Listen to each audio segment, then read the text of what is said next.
that kind of love doesn't compare to the definition of love of Krishna consciousness. I mean, that's basically the angle on which we should deal with them if they go on the love trip. Mayavadi on the love trip. Yes. Maharaj, this enlightenment class.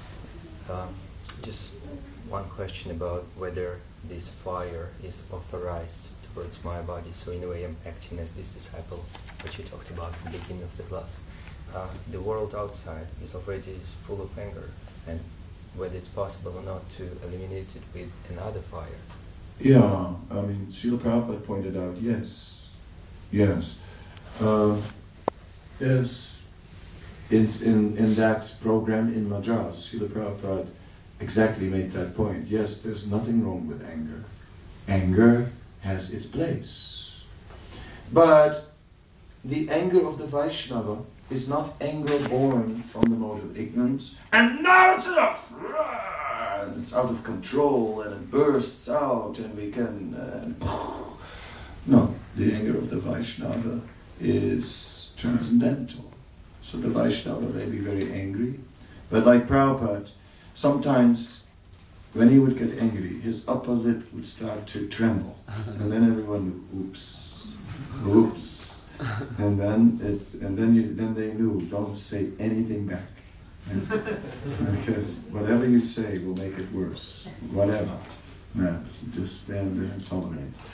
And then Prabhupada would be chastising and very angry, but the amazing thing with Prabhupada was that the next moment he could be completely normal again. You know, whereas if you get under the modes and you get angry, then it takes 3 hours to cool down. You know what I mean? Don't speak to me and start me again. That's anger under the modes. So the anger of the Vaishnava is there when he sees that Krishna's interest is being violently attacked. Then the Vaishnava doesn't just stand by and say, oh please, this is not right. You should not do such things. It's very bad karma. You're getting there. No. Then the Vaishnava is ready to say, stop. Right. So we'll protect the deities, we'll protect the Vaishnavas, we'll protect the scripture. If we can, we will. And at that time, anger is appropriate. It must be there. We are not pacifists. We're ready to fight, to protect, but we're not aggressors. We're not going. Our mission is not the mission of Kalki. We don't go on a big white horse with a big sword and cut as many heads of the demons as we can. Our mission is to kill the demoniac mentality in people. So we're not out to kill, but we're out to destroy the material mentality, the materialistic mentality. Srila Bhaktisiddhanta Saraswati Thakur is known as to have said we must crush this materialistic civilization. So we cannot just be soft and shy and timid people who sit in their nice temples. Hare Krishna Prabhu, how are you? You know, it's so nice. Please accept my humble obeisances. And then we come out, and then we call also everyone Prabhu. And we walk out in Oxford Street and we say Haribol Prabhu to some guy like, you know, with chains and leather and like fangs who is sort of like out there. Just looking, what are we going to have for breakfast? And his eye just happened to fall on you. And then, Haribol Prabhu. No,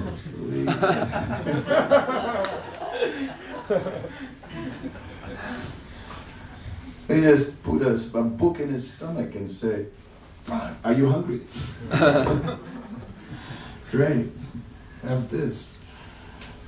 Somehow or other, there is also aggression that can be used in Krishna's service. You could just, if you want to see like how aggressive type of writing can be used nicely, then look at Marty's website and you will find certain articles there which are like the karate blow type of writing, which show that a little bit of aggression is well placed at times.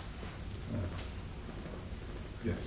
Thank you for a wonderful class. Please, could you explain the difference between the Mayavadi and the Brahmavadi and what their destination is? The Mayavadi and the Brahmavadi. I think that, first of all, the difference between the Mayavadi and the Brahmavadi is that the Brahmavadi is ignorant.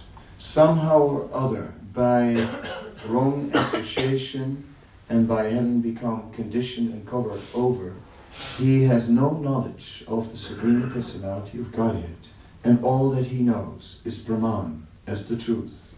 And he is fully dedicated to transcendence and to rise above the bodily platform, to Aham Brahmasmi. That's the Brahmavadi. The Mayavadi is envious of the Supreme Lord. He has received information about the Supreme Lord, but he is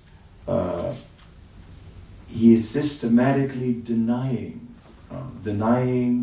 the Supreme Lord, and systematically arguing against all the arguments that establish the Supreme Lord. He's trying to twist those arguments in one way or another to again and again systematically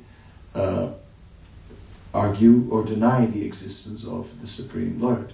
The Brahmavadi, when he gets confronted with all the arguments and with the taste of worshipping the Supreme Lord, then, because he's not offensive in his mood, not envious in his mood, he will be able to recognize the truth and he will surrender to the Supreme Lord. Brahmavadis are very rare to come by, but we find them in the form of Sukadev Goswami, or in the form of the four Kumaras, who were initially Brahmavadis. Otherwise, if there are lots of Brahmavadis out there, I wouldn't think so. It's all Mayavad that we are dealing with.